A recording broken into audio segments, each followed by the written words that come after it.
The Biden administration is asking for an additional $33 to $40 billion that they want to send to Ukraine for military equipment, specifically weapons and armored vehicles. That's where most of it is going. But the truth is, this equipment is going to some of the worst people in the world. Actual Nazis, not neo-Nazis, actual World War II Nazis and Nazi brigades in Ukraine. Now, before you say, wait a minute, Ben, there's no proof that there are actual Nazi brigades in Ukraine or that the US is working with them, guess what? There's a lot of proof, and I'll show it to you today. I wish this were not the case, but it is. I'm Ben Swan. This is Truth in Media.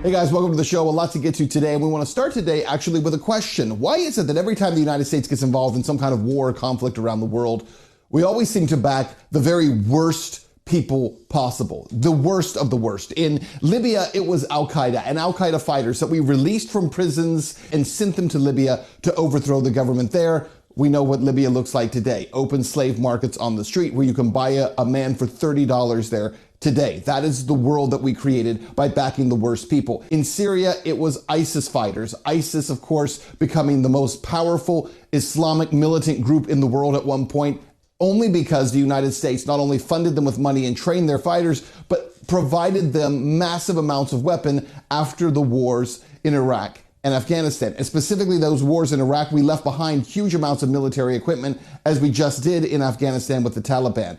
Every time we go to one of these places, we create chaos by funding the worst people. In Ukraine, we're doing it again. But this time, it's not Al-Qaeda or ISIS, it's Nazis. Yes, actual Nazis, not neo-Nazis, but World War II era Nazis who have continued to flourish there and are being funded and trained and provided weapons by the United States. This is our MO everywhere we go. How bad is it? It is really bad. So bad that in December of last year, when the United Nations General Assembly adopted a resolution to condemn Nazism, there were 130 countries that voted in favor of condemning Nazis. And guys, there were only 2 countries that voted against condemning Nazis. Can you guess which 2 countries? The United States and Ukraine. We're going to show you the evidence of how the US has been funding and backing those Nazis in Ukraine in just a minute. But before we do, a shout out to our partner for this episode, finestknown.com. Did you know that wealthy individuals and even investment firms are buying up rare coins?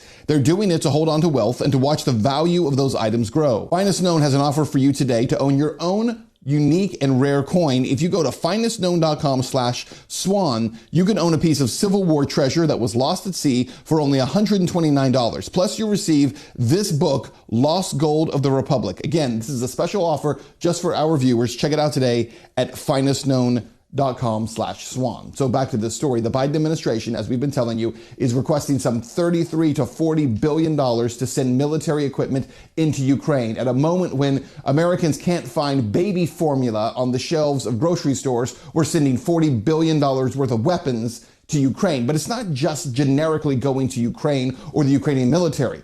The specifics of this are very important because the main group that's receiving these kinds of weapons and is being trained by the US are Nazi battalions operating inside of Ukraine as they have been for decades. The request includes more than $20 billion for military equipment like artillery and armored vehicles. So how long has this been going on? Well, the truth is the United States has actually been training Nazi battalions in Ukraine for about 8 years now. Long before this latest war between Russia and Ukraine, long before that took place, the US has been training and arming Nazi battalions, again, since 2015. According to a recent Yahoo News report, since 2015, the CIA has been secretly training forces in Ukraine to serve as, quote, insurgent leaders, in the words of one former intelligence official, in case Russia ends up invading the country. Current officials are claiming that training is purely for intelligence collection, but the former officials Yahoo spoke with said that the program involved training in firearms, cover and move, and camouflage, among other things.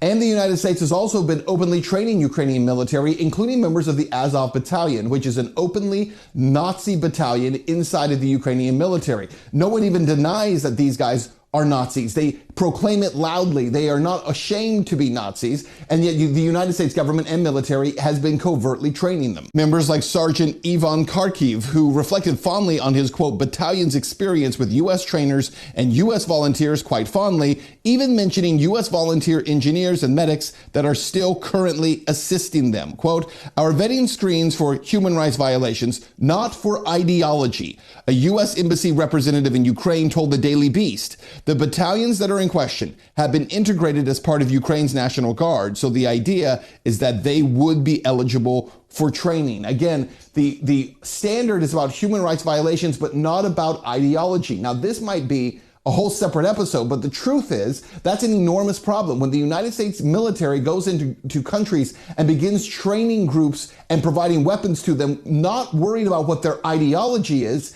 it leads to more problems down the road. As the Gray Zone has reported, a photo posted on the Azov Battalion's website in November of 2017 shows a U.S. military officer meeting with an officer from the neo-Nazi battalion.